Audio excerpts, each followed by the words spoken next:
página 116 do livro. Vamos agora a Apocalipse capítulo 8, que vai falar do sétimo selo.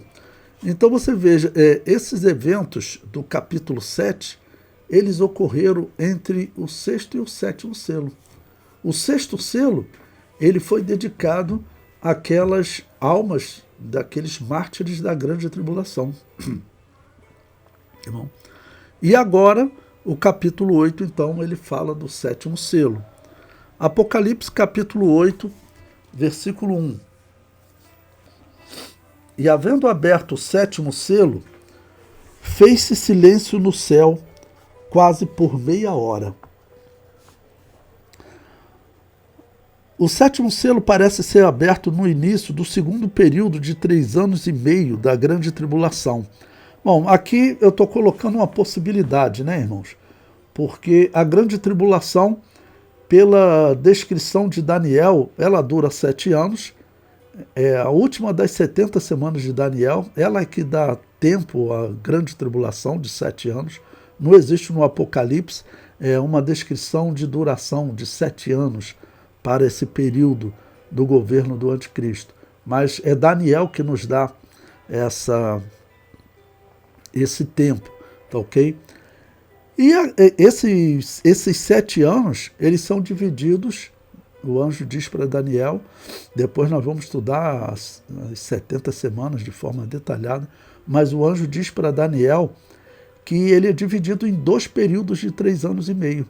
Num período, Israel está sendo enganado pelo anticristo, e no segundo período, Israel rompe a sua aliança com o anticristo. A aliança entre Israel e o anticristo é rompida. Não? Então aqui eu estou colocando a possibilidade de ser uma referência à segunda parte da grande tribulação. E prossigo.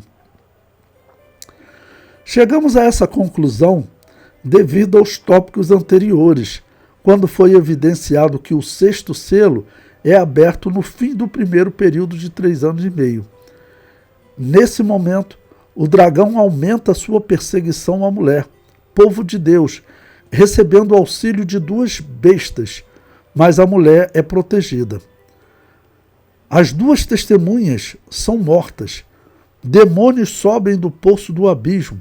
A besta que sobe do mar destrói a Babilônia apocalíptica, em uma batalha que pode ser definida como a luta do mal contra o mal. Por fim, acontecerá a batalha do Armagedon e a vinda de Cristo em glória.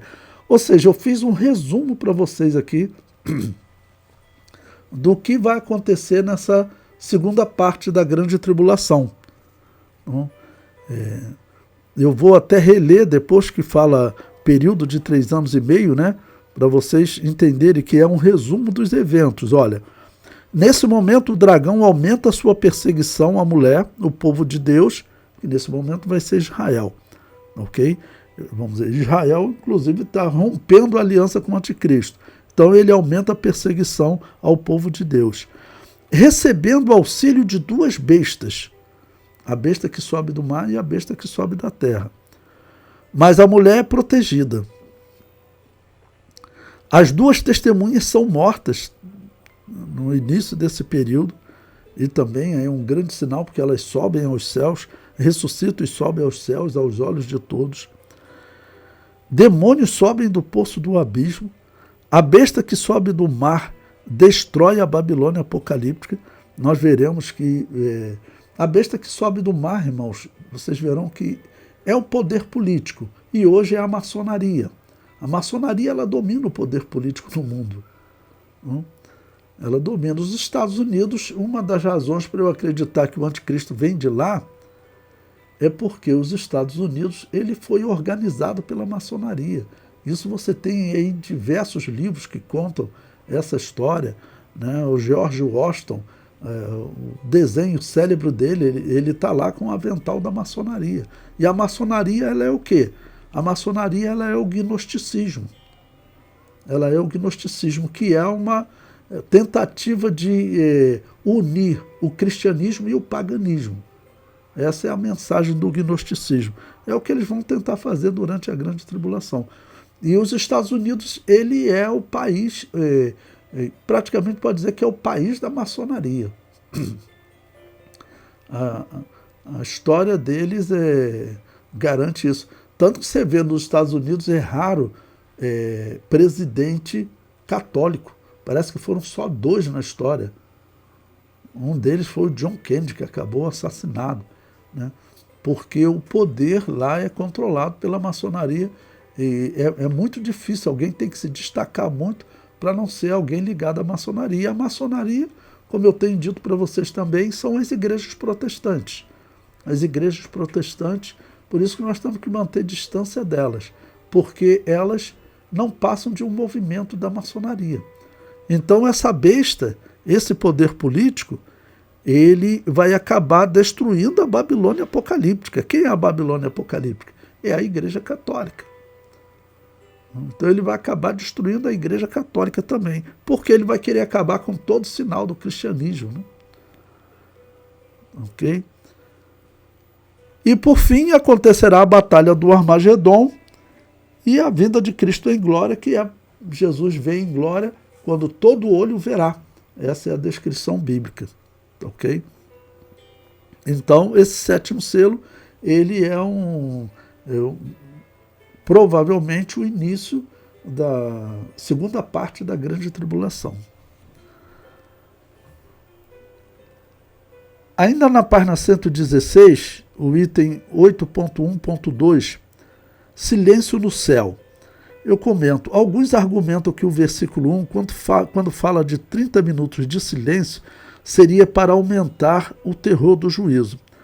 Porém, o mais provável é que esses 30 minutos sejam uma expectativa para o fim do reino dos homens, inspirado por Abaddon, e a implantação do reino de Deus. Essa conclusão se deve pelo fato dos homens que estarão na terra durante a grande tribulação não terem conhecimento desses 30 minutos de silêncio que ocorrem no céu. Isso, vamos dizer, seria para nós, né, que estamos lendo, mas não para eles. Certamente esse tempo de silêncio envolve os anjos, os salvos arrebatados, os 24 anciãos e também a multidão que clamava para que Deus desse fim ao reino do anticristo. Clamavam para que Deus vingasse o seu sangue dos que habitam sobre a terra, né? Aqueles que morreram no 6º selo. Esse momento é aguardado desde que Adão e Eva desobedeceram a Deus e deram ouvido à palavra da serpente. E é interessante porque o símbolo de Satanás que vem sendo usado, nós veremos nesse momento da grande tribulação, quando ele vai perseguir a mulher, aparece no capítulo 12, ele na figura de um dragão, e depois aparece ele como uma serpente. E por que o símbolo da serpente? Porque o símbolo da serpente, ele é o símbolo de como Satanás perverteu a palavra de Deus lá no Éden. E quem é a serpente para o gnosticismo? Quando eu digo para vocês que maçonaria, gnosticismo, eles têm tudo a ver com catolicismo e com protestantismo. Foram eles que organizaram o catolicismo com Constantino e foram eles que organizaram o protestantismo com Lutero e Calvino. Tá, ok? Porque o gnosticismo, nessa história do Éden, eles acreditam na Bíblia, só que eles pervertem a escritura toda. Nessa história do Éden, o gnosticismo diz que a serpente estava ajudando Adão e Eva. Por quê?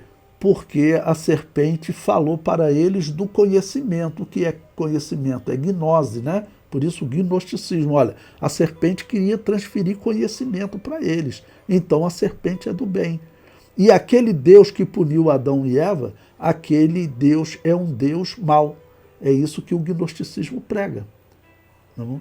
Então o gnosticismo ele exalta a serpente. Se você pesquisar na internet, eu vi esses dias o site Rainha Maria também criticando. Os católicos, isso é oficial, não é, vamos dizer, algo, não parece, mas não é. Não, eles fizeram o auditório do Papa é a cabeça de uma serpente. E quando você entra no auditório, você entra na boca da serpente. e o Papa senta lá entre as presas da serpente, se apresentando como a voz da serpente nesse mundo. Por quê? Isso vem do gnosticismo. Isso vem do gnosticismo. É o gnosticismo que está por trás disso tudo. Que é essa tentativa de unir o cristianismo e o paganismo. Porque, por exemplo, se for para o hinduísmo, outras religiões, eles querem distância, né, do cristianismo, o padrão, eles querem viver separado. Mas o gnosticismo, ele quer juntar essas religiões. Tá bom? Ele quer juntar essas religiões. Bom, prosseguindo, na página 117, eu coloquei aí o item 8.2.1, as 7 trombetas. Bom, estudamos 7 selos, e quando é aberto o 7º selo, ele também serão tocadas 7 trombetas. Então, porque no versículo 1 foi aberto o 7º selo. Então, agora veja o que diz o versículo 2, no final da página 117.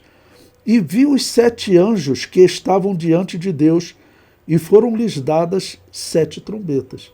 Então, as 7 trombetas, elas representam o 7º selo. O 7º selo, ele se divide, então, em 7 trombetas. E voltar para falar naquele assunto com vocês. Qual o tempo de duração da grande tribulação? Todos vão dizer 7 anos, né? E eu já vi pessoas sugerindo que seriam por causa das 7 trombetas. Mas espera aí, existem 7 taças também, depois nós veremos 7 taças. E também 7 selos. Se cada um for 1 ano, então aí nós já temos 21 anos. Então, o Apocalipse, é interessante isso. Essa é a perfeição das Escrituras Sagradas, né? Então, o Apocalipse, ele é interpretado também por Daniel. Não? A Bíblia, ela interpreta a si mesmo. Então, o tempo de duração da grande tribulação vem de Daniel. Agora, nós veremos alguns números aqui que indicam esse tempo. Não? Por exemplo, essa mulher que vai ser perseguida agora pelo dragão, diz que ela vai ser protegida por 3 anos e meio. Só que fala isso de uma maneira diferente. Fala por 1260 dias, que representa 3 anos e meio. Ou então 42 meses, que representam 3 anos e meio. É assim que vai ser descrito. Tá ok? Mas o tempo, aí 2 períodos de 42 meses, 7 anos. Mas o tempo de 7 anos vem de Daniel. É a última das 70 semanas de Daniel. Tanto que quando nós formos estudar esse tema, eu vou mostrar para vocês a tentativa que os pós-tribulacionistas fazem de tentar dizer que as 70 semanas já se cumpriram. Existem intérpretes famosos que acreditam que as 70 semanas já se cumpriram. Eu digo que, assim, para mim é impossível, até por uma questão de tempo, das explicações que eles dão, né? É a interpretação dos adventistas do 7º dia, por exemplo. Para eles, aquela profecia de Daniel não tem mais valor nenhum. Bom, então, o comentário no final da página 117, ele diz: alguns intérpretes sugerem que estes 7 anjos seriam 7 arcanjos, porém a Bíblia só fala em um arcanjo, que é o arcanjo Miguel, né? Então,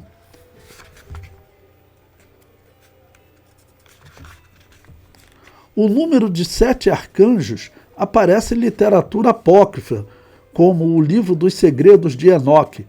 Estes 7 anjos recebem 7 trombetas que representam mais uma sequência de juízos que parece ocorrer na segunda metade da grande tribulação. Eu penso que é uma discussão, eu coloco a citação, né? Que às vezes é bom vocês tomarem conhecimento de tudo, e eu aproveito para dar um conselho a vocês. Existem determinados pontos de especulação que, vamos considerar, são assim, para serem citados como pequenas notas você ficar se dedicando às vezes à especulação, a algo que você não tem como responder. Então, será que Gabriel está aqui? Será que é Miguel? Não, a Bíblia só falou de 7 anjos tocando trombeta. Então, vamos só para a mensagem, né? Mas eu coloquei aí para vocês saberem, porque também é interessante vocês saberem que realmente tem um livro apócrifo que ele fala de 7 céus, 7 arcanjos, não? Então, esse livro apócrifo, ele não está nem na Bíblia católica. Esse livro que eu coloquei aí, o livro de Enoque. Então, o livro dos segredos de Enoque.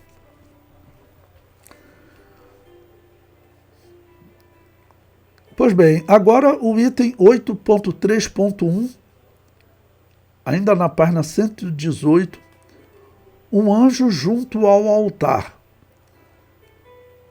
E vi outro anjo e pôs-se junto ao altar, tendo um incensário de ouro, e foi-lhe dado muito incenso para o pôr com as orações de todos os santos sobre o altar de ouro que está diante do trono. Bom, importante identificar que altar é esse. Nós vemos que aqui no Apocalipse vai ser dado um destaque para o templo, para o altar, os que nele adoram. Então, esse altar aqui, importante, ele é coberto de ouro. Eu comento abaixo. Apesar de não aparecer no texto a descrição do altar, tudo indica que se trata do altar do incenso. Chega-se a essa conclusão devido ao fato do anjo pegar um incensário de ouro e também porque foi dito que o altar era de ouro. Haviam 2 altares no tabernáculo. Um era de cobre, o altar dos holocaustos, o outro era de ouro, altar do incenso. Também podemos observar que o anjo pega as orações dos santos que clamaram quando foi aberto o 5º selo. Essas orações são enviadas a Deus, o que ocorria no altar do incenso. Lembre-se, o que era o altar do incenso? No tabernáculo e no templo tinham 2 altares. Um ficava no pátio, onde o povo chegava, onde era sacrificado, né, a vítima. E depois que ele sacrificava, o sacerdote precisava fazer uma oração, precisava fazer uma intercessão pela pessoa que veio trazer a oferta. Então, ele no pátio, ele entrava no lugar chamado santo, onde tinham 3 peças, o castiçal, a mesa dos pães da proposição e o altar do incenso. E aí depois tinha o véu e a arca, mas o altar do incenso ficava no lugar santo. Ele tinha que fazer ali levar a oração, levar a oração do ofertante, ok? E por isso ele era chamado do altar do incenso, porque o incenso era símbolo de oração, tá bom? Então, aqui o que estava acontecendo? Aqueles que estavam orando, Deus pega, vamos dizer, o anjo pega essas orações como um simbolismo que Deus está recebendo essas orações. Não? Nós sabemos que os salvos, eles estão conscientes. Não? Abraão estava consciente, a alma de Abraão, Jesus contou lá a história do rico e Lázaro. Abraão estava consciente, Lázaro também. Não? O que nós não acreditamos e o que a Bíblia não aceita é que nós possamos interferir no mundo dos mortos e o mundo dos mortos interferir aqui entre nós. Então, nós não podemos fazer nada pelos mortos e os mortos também não podem aparecer nesse mundo. E é isso que a Igreja Católica ela adotou a partir de Constantino, o que garante que ela é uma igreja pagã. O que garante que ela é uma igreja que pratica paganismo, porque esse negócio de acreditar que o morto pode aparecer, isso faz parte da religião pagã. Acreditar que um espírito lá do purgatório, como os católicos chamam, o espírito de um morto pode mandar mensagem para um vivo, isso é inaceitável. Não? Mas isso os católicos acreditam. Não? Tanto que tem um livro que é chamado de Manuscrito do Purgatório, ou Pergaminho do Purgatório, que é uma freira que ela psicografou, né? Ela recebeu mensagem de espíritos que estão lá queimando, mandaram mensagem para ela, ela escreveu. Esse livro ele é reconhecido pelo Vaticano como um livro católico, né, de se ler, e ele é estudado, eu já vi, em currículo das universidades que tem um curso espírita. Existe uma universidade da Umbanda, para as pessoas estudarem religião. Esse livro dessa freira é estudado lá. Por quê? Porque isso é o paganismo. Isso é o paganismo. Então, antes que alguém venha dizer que esses aqui, eles estão, de alguma maneira, mandando mensagem ou interferindo, se comunicando aqui com a Terra, não. Só está sendo dito que Deus está recebendo as orações deles. Tá bom? O número 8.4.1, a fumaça do incenso. E a fumaça do incenso subiu com as orações dos santos, desde a mão do anjo até diante de Deus. Ou seja, as orações estão sendo recebidas. A fumaça do incenso representa as orações dos servos de Deus. No Antigo Testamento, o incenso foi instituído com essa simbologia. Um incenso estranho, ou seja, uma oração estranha, não subia até o Altíssimo. Essa multidão orava para que fosse dado fim ao reino das trevas, que estava no seu ápice, sob a direção do anticristo, até pela matança dos cristãos, né? Homens como Nero e Hitler não executaram a função como o anticristo executará. Jesus Cristo disse que esse vai ser um período, né, de grande aflição como nunca houve, desde que existe homem sobre a face da terra. Essa é a descrição profética. A grande tribulação será um período de sofrimento como nunca houve na história da humanidade. Sofrimento advindo de enfermidades, catástrofes e engano organizado pelo anticristo. Mas principalmente sofrimento advindo do tormento dos demônios, o que deve fazer da grande tribulação a maior fábrica de loucos que o mundo conheceu. Então, irmãos, como eu tenho dito para vocês, o anticristo ele vai convencer a humanidade a deixar o cristianismo de lado. É o que o anticristo vai convencer a humanidade. Ele está trabalhando para isso, né? Na Europa, se você conversar com pessoas que trabalham com missões, você vai ouvir que na Europa o cristianismo está caindo, está extremamente enfraquecido. E eu explico por quê. Em termos numéricos é verdade. Mas é porque o europeu pensa que cristianismo são os católicos e protestantes. E a história dos católicos e protestantes na Europa foi uma coisa horrível. As piores guerras da Europa, a Guerra dos 30 anos, foi uma guerra entre católicos e protestantes. Então o europeu, para ele, cristianismo é uma política envenenada. É isso que eles falam. Você vai evangelizar, eles não querem nem ouvir falar de Jesus. O número de pessoas que ainda creem é muito pequeno. E tudo isso por conta da difamação que o gnosticismo faz do cristianismo na história, dizendo sempre que cristianismo é aquela igreja do purgatório, quando na verdade cristianismo era uma igreja muito diferente da do purgatório, que inclusive dizia que purgatório é paganismo. Aí a igreja do purgatório mandava matar essa igreja que diz que purgatório é paganismo, como nós dizemos até hoje. E essa igreja conseguiu sobreviver na história e está hoje aqui para defender o reino de Deus.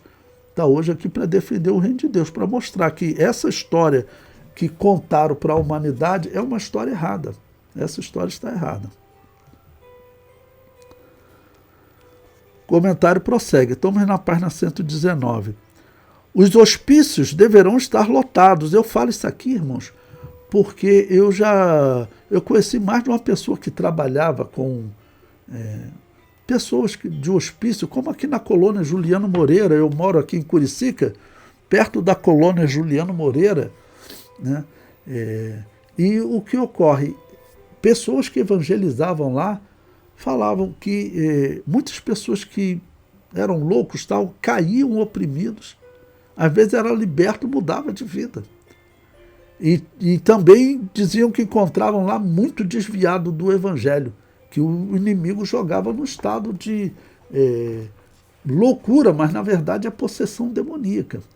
Então, durante a grande tribulação, como a igreja não vai estar na terra, os demônios vão atormentar as pessoas em número muito maior. Em número muito maior. Vocês conhecem a história, contar a história de um dos homens que era atormentado pelo demônio.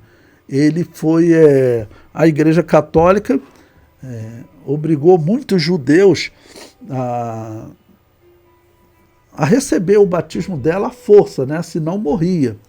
Esse homem ele viveu num período que eles não morriam, mas eram expulsos. Ele vivia na França, esse judeu. E ele teve que batizar toda a família dele, né? Entre os filhos dele, um menino ficou atormentado. E ouvia vozes, né?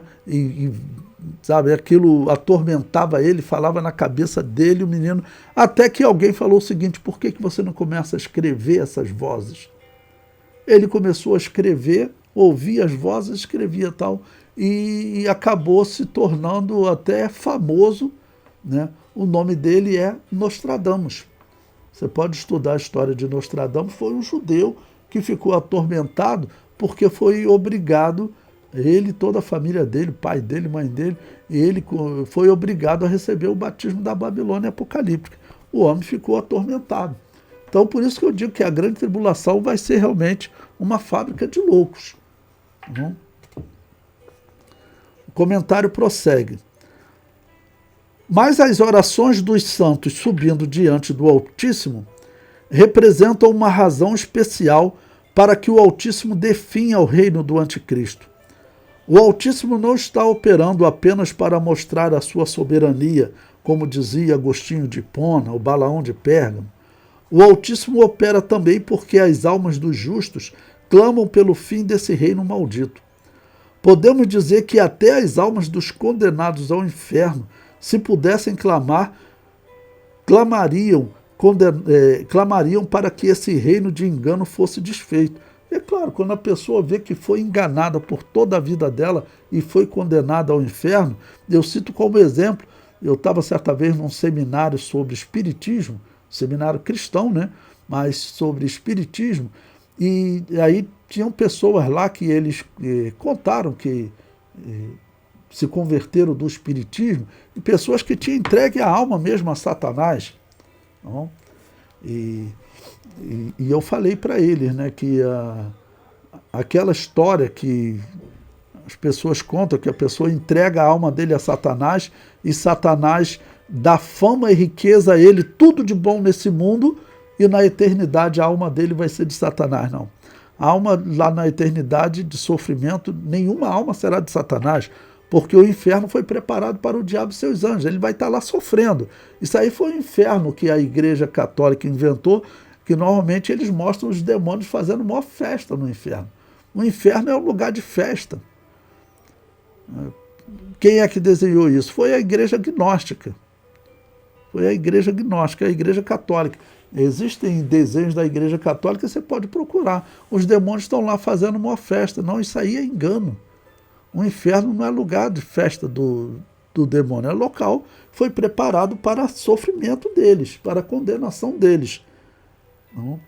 Então a pessoa, quando sai desse mundo e aí acaba percebendo que foi enganada por Satanás, e eu falei para eles, e até nesse mundo Satanás engana a pessoa, porque na verdade ele pode até dar um pouquinho de fama e riqueza a princípio, mas no final, ainda nesse mundo, ele quer ver a pessoa sofrer. Tem diversos artistas aí, que eu não vou citar nome, que foram acusados, e a vida das pessoas virou um inferno. Porque Satanás, ele odeia o homem e quer ver o homem sofrer nesse mundo.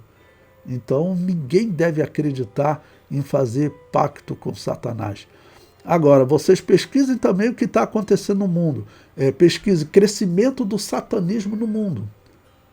Vocês vão ver que o satanismo está crescendo nos Estados Unidos, Colômbia, aqui no Brasil, no Rio Grande do Sul, né? Mas principalmente nos Estados Unidos, vocês verão que o satanismo está crescendo. Né? Tudo de ruim está sendo feito. Durante a grande tribulação, o satanismo vai ser algo normal. Né? O comentário prossegue. Na história do rico e Lázaro, encontramos evidência para essa afirmação. O rico pede que os seus parentes sejam avisados sobre o destino de todos que escolhem seguir o príncipe das trevas. Os salvos que não foram enganados e os ímpios que foram enganados, após deixar esse corpo, reconhecem o reino das trevas deve ser encerrado na terra. Tanto que na história o rico fala, avisa lá para os meus parentes, pode alguém ir avisar? Então, por isso eu falo, durante a grande tribulação também, se eles, os ímpios que morrerem durante a grande tribulação, se eles pudessem, não tem como se comunicar aqui na Terra.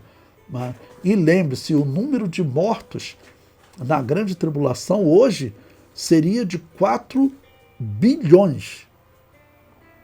Para você ter uma dimensão, a Covid no ano 2020 matou 2 milhões. E durante a grande tribulação o número de mortos é de 4 bilhões. Por quê? Porque é dito que morre a metade da população da Terra. Então é muita coisa. Por isso é grande tribulação, né? O comentário prossegue no final da página 119. Alguns têm sugerido que este anjo seja Jesus. Argumentam que o anjo deste texto realiza o trabalho do sumo sacerdote no dia da expiação, levando a fumaça do incenso ao Santo dos Santos. É pouco provável que este anjo seja Jesus, pois nesta revelação Jesus aparece como cordeiro. E lembre-se que Jesus abriu o livro, desatou os seus selos. E quando Jesus desatou o 7º selo, tá bom? 7 anjos receberam 7 trombetas, que vão começar a tocar. Então Jesus, ele é aquele que está abrindo o livro e desatando os selos. E quando ele desatou o 7º selo, tá bom? 7 anjos aparecem para tocar 7 trombetas. Logo, não faz sentido interpretar como sendo o próprio Senhor. Também não faz sentido afirmar que um anjo não pode atuar no processo de resposta de oração. No livro de Daniel, observamos o anjo Gabriel atuando na resposta da oração de Daniel. Está lá em Daniel 9:23, olha. No princípio das tuas súplicas saiu a ordem, e eu vim para te declarar, porque és muito amado. Toma, pois, bem sentido na palavra e entende a visão. Então, vamos dizer, é o ofício dos anjos, né? Os anjos podem trazer uma missão, ou numa determinada simbologia, mostrar que as orações dos salvos, né, está chegando diante de Deus. Né? Está chegando diante de Deus. Isso pode acontecer na história bíblica, o que acontece lá do rico e Lázaro, na história do rico e Lázaro, todos eles se lembravam dessa vida, ok? Até o rico, se ele pudesse, mandava os habitantes da terra avisarem, só que a Bíblia deixa bem claro, olha, não tem aviso dos mortos. Tudo que você precisa para a vida eterna você tem na Bíblia. O poder para crer, para gerar essa fé na humanidade, Jesus Cristo assumiu esse poder quando morreu na cruz. Então, a humanidade tem tudo para ser salva. Ela tem que escolher entre o caminho correto, crer em Jesus, ou ser enganada, né?